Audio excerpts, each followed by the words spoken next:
In this video, I'm going to show you how to remove a collaborator in SiteGround, but listen carefully as I explain the steps because I can't create an account due to restrictions, so don't worry, I'll guide you through the process as clearly as possible so you can follow along.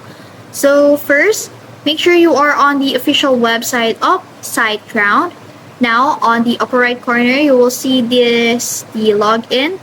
Click on that, and then you will be redirecting to the sign in page.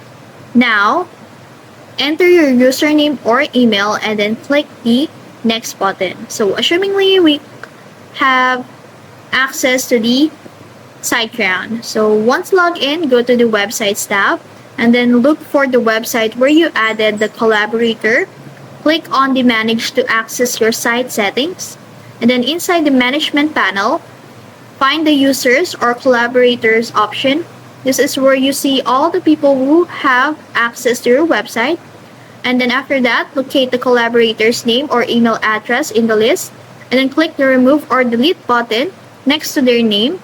So SiteGround may ask for confirmation, just approve it. And then the removed collaborator should no longer have access to your website. If needed, ask them to try logging in to confirm they can't access the account anymore.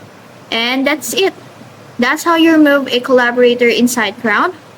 If you found this video helpful, don't forget to like, share, and subscribe to the YouTube channel.